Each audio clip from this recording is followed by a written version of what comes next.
Malkajgiri MP Etela Rajender సహనాన్ని కోల్పోయారు. ఏకంగా ఓ రియల్ ఎస్టేట్ బ్రోకర్ పైనే చేయి చేసుకున్నారాయన. దీంతో అంతా నిశ్చలులైపోయారు. మేడ్చల్ మల్కాజ్గిరి జిల్లా పోచారం మున్సిపాలిటీ పరిధిలో ఏకశిలా నగర్లో పేదలను రియల్ ఎస్టేట్ బ్రోకర్లు ఇబ్బంది పెడుతున్నారని ఈటెల రాజేందర్కు ఫిర్యాదులందాయి. దీంతో రియల్ ఎస్టేట్ బ్రోకర్లపై ఈటెల రాజేందర్ ఆగ్రహాన్ని వ్యక్తం చేశారు.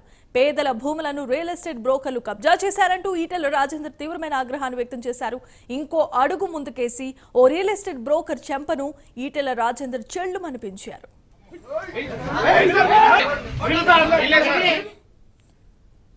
గత 2 నెలలుగా రియల్ ఎస్టేట్ బ్రోకర్లు గూండాలతో స్థానికులపై దాడులు, బెదిరింపులకు పాల్పడుతున్నారని ఈటెల ఆగ్రహాన్ని వ్యక్తం చేశారు. పోలీసులకు ఫిర్యాదు చేసినా పట్టించుకోకపోవడంతో తన దగ్గరకు వచ్చే స్థానికులు తమ గోడు తనతో వెళ్లబోసుకున్నారని ఈటెల వివరించారు.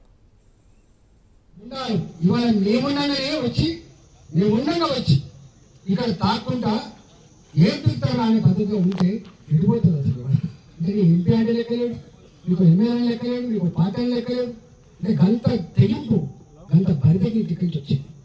దానికి పక్కా కారణం రియల్ ఎస్టేట్ వ్యాపారం మాత్రమే ఇంత అండగా ఉండదు. ఈ బరితెగింపు ఎక్కడో అధికారులు వీళ్ళు నెక్సెస్ మీ రూపాయికాయ ఒప్పందాలు వచ్చినాయి కాబట్టి నా కొడుకు అని చెప్పి హెచ్చరిస్తా ఉన్నా.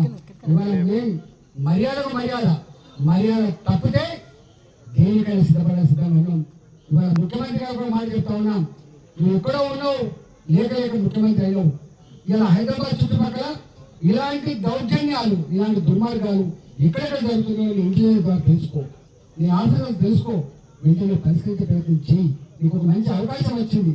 నేను అంటున్నా, దమ్ముంటే మీరు ఇక్కడ ఏకైనా నగరంలో కాదు, చుట్టుపక్కల ఇట్లాంటి దుర్మార్గాలు ఎక్కడెక్కడ జరుగుతున్నాయో రిపోర్ట్ తెప్పించుకో, దాన్ని రెక్టిఫై చేసే ప్రయత్నం చేయి, దాన్ని కారిపోయిన వాళ్ళ మీద చర్య తీసుకునే ప్రయత్నం చేయి. అప్పుడే ఇక్కడ మంచి పేరు వస్తుంది. కానీ ఇట్లా ప్రజలు ఏడిస్తే నువ్వు మాత్రం గొప్ప ఉంటావు అనుకుంటే అది భ్రమ మాత్రమే. ఇప్పుడే అంటున్నారు వాళ్ళు, సార్ అంతకుముందు గింత దౌర్జన్యం లేకుంటే కానీ విచ్చలవిడి దౌర్జన్యం సార్ చెప్తున్నారు. ఇవాళ రజిత తన భూమిలో తను సాగు చేసుకుంటే గుండాలు వచ్చి ఆ వీడియో చూస్తే కళ్ళలో నీళ్ళు ఉంటాయి. సార్ వెళ్ళిపోతున్నాం మనం, ఏం సమాజం ఇదని చెప్పి ఒక మహిళ పెళ్ళాడుతున్నారు గుండాలతో. మరి పోలీస్ డిపార్ట్మెంట్ మాకు కళ్ళలో నీళ్ళు వస్తుంది.